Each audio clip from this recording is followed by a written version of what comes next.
बिस्मिल्लाहिर्रहमानिर्रहीम। Welcome to the Shah Abul Khair boys high school. आज हम अपना फिज़िक्स का जो रिमेनिंग टॉपिक रह गया था, न्यूमेरिकल्स हमारे 4 हो गए थे, तो आज हम 5वां न्यूमेरिकल हल करेंगे। तो उसके लिए जो 5वां न्यूमेरिकल है बेटा वो ये है कि right the following quantities in standard form. ये जो क्वांटिटीज़ 4 इसके ऑप्शन लिखे हुए हैं, इसको हमने स्टैंडर्ड फॉर्म में लिखना है। मैंने आपको पहले भी बताया था कि जब लफ्ज़ स्टैंडर्ड का आएगा तो इसका मतलब क्या होगा, इसका मतलब ये होगा कि आपने जो पॉइंट है उसको स्टैंडर्ड फॉर्म में शिफ्ट करना है। अब पॉइंट की स्टैंडर्ड फॉर्म जो होती है वो एक डिजिट के बाद होती है। अब पॉइंट यहाँ पे है तो ये पॉइंट को अगर हम शिफ्ट करें 1 2 3 तो यह आ जाएगा 6.4, मतलब पॉइंट यहाँ से यहाँ तक आ गया, मल्टीप्लाई बाय 3 दफ़ा शिफ्ट किया तो 10 की पावर 3 किलोमीटर। ये आपकी वैल्यू जो है ये स्टैंडर्ड फॉर्म में लिखी गई। इसी तरह बी ऑप्शन है, इसका पॉइंट यहाँ पे है, इसको यहाँ पे लेके आते हैं 1 2 3 4 तो 3.8 मल्टीप्लाई बाय 10 की पावर 4 किलोमीटर, ये स्टैंडर्ड फॉर्म में लिखी गई। इसी तरह ये है, ये बनती है 30 करोड़ मीटर पर सेकंड। तो इसमें पॉइंट यहाँ पे है, हमने यहाँ पे लेके आना है, तो इसकी शिफ्टिंग करेंगे तो 1 2 3 4 5 6 7 8 तो 3 मल्टीप्लाई बाय 10 की पावर 8 मीटर पर सेकंड बनेगा। तो चौथी जो क्वांटिटी है वो है सेकंड इन अ डे। एक दिन के अंदर जितने सेकंड होते हैं उसको हमने स्टैंडर्ड फॉर्म में लिखना है। मैंने आपको पहले भी बताया था कि सेकंड निकालने का तरीका क्या होता है। एक दिन में 24 घंटे, 1 घंटे में 60 मिनट और 1 मिनट में 60 सेकंड होंगे। तो ये आपकी जो क्वांटिटी आएगी इसको मल्टीप्लाई करने से 86400 इतने सेकंड बनेंगे एक दिन में। तो अब इस क्वांटिटी को आपने स्टैंडर्ड फॉर्म में लिखना है। तो इसको स्टैंडर्ड फॉर्म में लिखने के लिए पॉइंट यहाँ पे है, यहाँ से अपने यहाँ पे लेके आना है, तो 8.64 मल्टीप्लाई बाय 1 2 3 4 10 की पावर 4 सेकेंड, ये स्टैंडर्ड फॉर्म में लिखी गई। बेटा अब इसके बाद नेक्स्ट न्यूमेरिकल है हमारा 1.6। वो ये है, on closing the jaws of a vernier caliper, zero of the main scale is on the right to its main scale such that the fourth division of its vernier scale coincide with one of the main scale division. Find the zero error and zero correction. जब आपने vernier caliper पढ़ा था तो आपने ये देखा था कि वर्नियर कैलिपर में आपने जीरो एरर और जीरो करेक्शन के बारे में पढ़ा था। जीरो एरर बेटा क्या था कि अगर वो राइट साइड पे रह जाए तो वो जो एरर है वो पॉजिटिव है। क्वेश्चन ये है कि जब आपने उसके जाज को बंद किया, बंद करने से उसका जो इधर वाला जा है वो राइट साइड पे रह गया, मतलब वो कम मैयर कर रहा है, तो उसमें आपने जीरो एरर और जीरो करेक्शन भी फाइंड करनी है। आपने सबसे पहले जीरो एरर फाइंड करना है बेटा। जीरो एरर के लिए आपने लिखना है नंबर ऑफ डिवीजन कोइंसाइडिंग,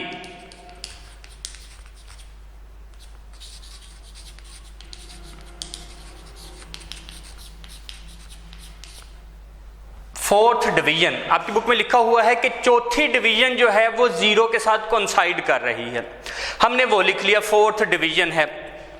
उसके बाद आपको पता होना चाहिए कि जीरो एरर इसका लीस्ट काउंट कितना होता है वर्नियर कैलिपर का, वो होता है बेटा 0.1 सेंटीमीटर। 0.1 सेंटीमीटर इसका 0.01 सेंटीमीटर इसका लीस्ट काउंट होता है। हमें ये पता है कि जब हमने जीरो एरर निकालना है तो जीरो एरर के लिए क्या होगा कि हम इसकी जो डिवीजन है उसको जीरो एरर से मल्टीप्लाई करेंगे। 4 मल्टीप्लाई बाय 0.01 सेंटीमीटर। जब हम इससे मल्टीप्लाई करेंगे तो ये आ जाएगा 0.04 सेंटीमीटर। इसका बेटा जी ये जीरो एरर आ गया, ये पॉजिटिव एरर है। और उसने कहा है साथ में आपने जीरो करेक्शन भी फाइंड करनी है। तो जीरो करेक्शन आपको पता है कि अगर एरर पॉजिटिव है तो करेक्शन नेगेटिव, अगर एरर नेगेटिव है तो करेक्शन पॉजिटिव। तो इसका जीरो एरर पॉजिटिव है तो जीरो करेक्शन बेटा आ जाएगी -0.04 सेंटीमीटर। ये आपका 1.6 न्यूमेरिकल हल हो गया। अब 1.7 है, a screw gauge has 50 division on it's circular scale. 1.7 screw gauge has 50 division on circular scale. आप लिखेंगे number of division on circular scale 50 division है। सर्कुलर स्केल के ऊपर 50 डिवीजन आपको बताई गई कि 50 डिवीजन जो है वो सर्कुलर स्केल के ऊपर है। The pitch of the screw is 0.5 millimetre. Pitch कितनी है? आपकी बुक में लिखा है 0.5 मिलीमीटर और आगे कहा है find the what is it's least count. इसका लीस्ट काउंट क्या आएगा? बेटा लीस्ट काउंट का फार्मूला आपने पढ़ा है स्क्रू गेज का, वो ये है pitch divided by number of divisions on circular scale. Pitch divided by number of division on circular scale. बेटा पिच उसने बता दी वो है 0.5 millimetre divided by number of division है 50। जब हम इसको डिवाइड करेंगे तो आंसर आएगा 0.01 मिलीमीटर। 0.01 मिलीमीटर इसका लीस्ट काउंट निकल आया। उससे आगे है 1.8 न्यूमेरिकल। वो क्या है? Which of the following quantity has 3 significant figure. कौन सी क्वांटिटी जो है उसमें 3 सिग्निफिकेंट फिगर्स हैं? तो बेटा क्वांटिटीज उसमें लिखी हैं 3.0066। एक क्वांटिटी है 3.0066। अब आपने ये बताना है कि इसमें कितनी सिग्निफिकेंट फिगर्स हैं। विच ऑफ द फॉलोइंग है 3 सिग्निफिकेंट फिगर। आपने बताना है क्या इसमें 3 सिग्निफिकेंट फिगर हैं, तो इसमें 3 सिग्निफिकेंट फिगर नहीं है, बिकॉज सिग्निफिकेंट फिगर कितनी है? 1 2 3 4 5 5 सिग्निफिकेंट फिगर्स हैं। हमने सिर्फ 3 वाले बताना है क्या इसमें 3 है, तो इसमें 3 नहीं है, इसमें 5 हैं। उसे अगली है 0.00309। बी ऑप्शन है 0.00309। अब हमने ये बताना है क्या इसमें 3 सिग्निफिकेंट फिगर हैं, तो इसका आंसर है यस। बिकॉज जब मैंने आपको सिग्निफिकेंट फिगर पढ़ाया था तो सिग्निफिकेंट फिगर में मैंने आपको ये बताया था कि सिग्निफिकेंट फिगर के लेफ्ट साइड पे जितने भी जीरो होंगे उसकी कोई वैल्यू नहीं होगी। तो इसमें देखें 1 2 3 सिग्निफिकेंट फिगर हैं, तो इसके लेफ्ट साइड पे जितने भी जीरो हैं इसकी कोई वैल्यू नहीं है, तो इसलिए ये इसमें 3 सिग्निफिकेंट फिगर्स हैं। तो बेटा इसका जो सी ऑप्शन है वो है कि 5.05 मल्टीप्लाई बाय 10 की -27। 5.05 मल्टीप्लाई बाय 10 की -27 kg।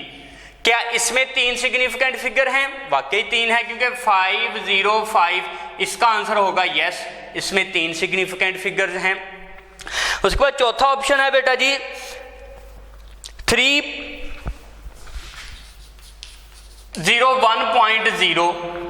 इसमें कितने सिग्निफिकेंट फिगर्स हैं? 3 हैं, इसका आंसर है 9, बिकॉज इसमें 3 नहीं है, इसमें 4 हैं। उसकी वजह क्या है कि जब मैंने आपको सिग्निफिकेंट फिगर पढ़ाया था मैंने बताया था कि डेसिमल पॉइंट के बाद वाला जो जीरो होगा वो भी सिग्निफिकेंट फिगर होगा। अब देखें 1 2 3 उसके बाद डेसिमल पॉइंट आ गया, उसके बाद बेटा जी जो जीरो है ये भी सिग्निफिकेंट फिगर है, तो इसलिए इसमें 4 सिग्निफिकेंट फिगर है, इसमें 3 सिग्निफिकेंट फिगर्स नहीं हैं। उसके बाद है बेटा जी आपका 1.9 में उसने कहा है what are the significant figures in the following measurement. आपने अब ये बताना है कि कितने सिग्निफिकेंट फिगर्स हैं। पहला है 1.009 मीटर। अब हमें पता चल रहा है कि 1 और 9 सिग्निफिकेंट फिगर्स हैं, इनके दरमियान में जो जीरो होते हैं वो भी सिग्निफिकेंट फिगर होते हैं, तो इसका मतलब इसमें 4 सिग्निफिकेंट फिगर्स हैं।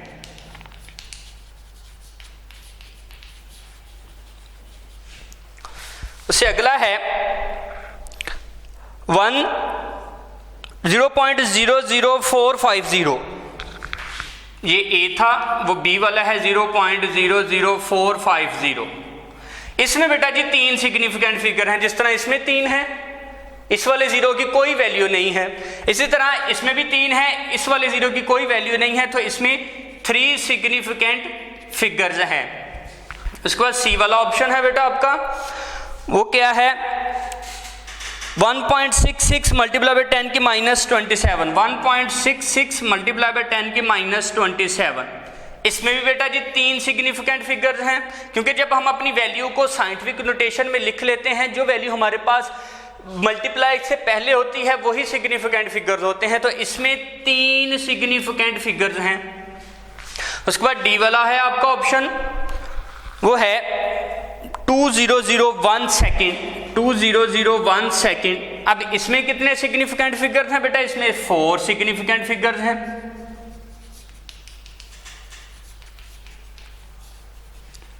इस वाले क्वेश्चन में हमने ये बताना था कि कितने ऐसे क्वांटिटीज हैं जिसमें सिग्निफिकेंट फिगर्स 3 होंगे। हमने बता दिया कि इसमें 3 नहीं है, इसमें 3 है, इसमें भी 3 है, इसमें 3 नहीं है। तो जो 1.9 था उसमें हमने ये बताना था कि कितने सिग्निफिकेंट फिगर्स हैं इसमें, तो हमने बताया इसमें 4 हैं बेटा, इसमें 3 हैं, इसमें भी 3 है और इसमें भी 4 हैं। इसके बाद बेटा जी आता है हमारा लास्ट वाला,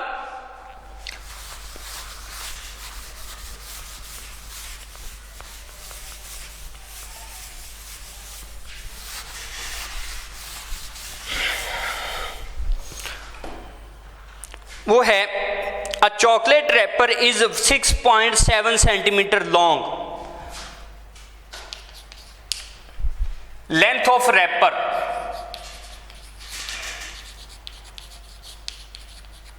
6.7 सेंटीमीटर लॉन्ग है।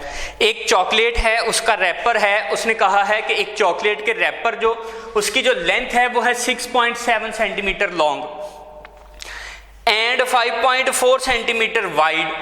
उसकी विड्थ कितनी है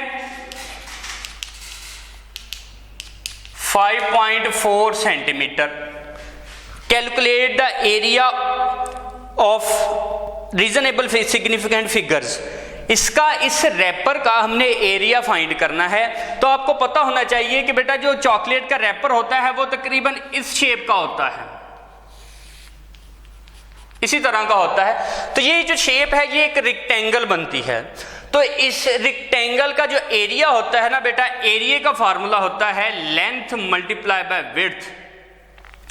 अब बेटा जी लेंथ क्या है 6.7 सेंटीमीटर मल्टीप्लाई बाय बेटा विड्थ है 5.4 सेंटीमीटर। तो जो एरिया आएगा वो आएगा 36.18 सेंटीमीटर स्क्वायर। जब हम इसको इससे मल्टीप्लाई करेंगे तो 36.18 सेंटीमीटर स्क्वायर इसका एरिया आ जाएगा। लेकिन क्वेश्चन इसमें यह था कि आपने जो एरिया फाइंड करना है वो रीजनेबल सिग्निफिकेंट फिगर्स तक फाइंड करना है। तो बेटा रीजनेबल सिग्निफिकेंट फिगर्स में हमें किस तरह पता चलेगा कि इसमें कौन से कितने सिग्निफिकेंट फिगर्स जो हैं वो रीजनेबल हैं। तो इसके लिए हम चेक करना है कि जो वैल्यूज हमें गिवन हैं, जैसे 6.7 हमें गिवन है बेटा, ये लेंथ है, तो इसमें सिग्निफिकेंट फिगर्स कितने हैं 2। अब ये भी 5.4 हमें गिवन है, तो इसमें सिग्निफिकेंट फिगर्स कितने हैं 2। तो इसका मतलब है ये जो आंसर आए ना उसमें भी सिग्निफिकेंट फिगर जो है वो 2 हों, लेकिन इसमें 4 सिग्निफिकेंट फिगर्स हैं। तो इसलिए हम क्या करेंगे, लिखेंगे due to reasonable significant figure 0.18 will be discard, कि 0.18 जो है वो हमारा खत्म हो जाएगा, क्योंकि सिग्निफिकेंट फिगर रीजनेबल 2 ही बन रहे हैं, क्योंकि जो गिवन वैल्यू है लेंथ में भी 2 है, विड्थ में भी 2 है, जो आंसर है उसमें भी 2 आने चाहिए। तो बेटा जो आपका एरिया आएगा वो आएगा 36 सेंटीमीटर स्क्वायर। ये आपका चॉकलेट का जो रैपर है उसका एरिया हमने फाइंड कर लिया। तो बेटा अब आपने ये हमारे जो न्यूमेरिकल हैं ये टोटली ख़त्म हो गए हैं। अब हम इंशाल्लाह नेक्स्ट चैप्टर की तरफ मूव करेंगे। इसमें अगर आपको किसी चीज़ की समझ ना आ रही हो तो आप कमेंट करके पूछ सकते हैं। शुक्रिया।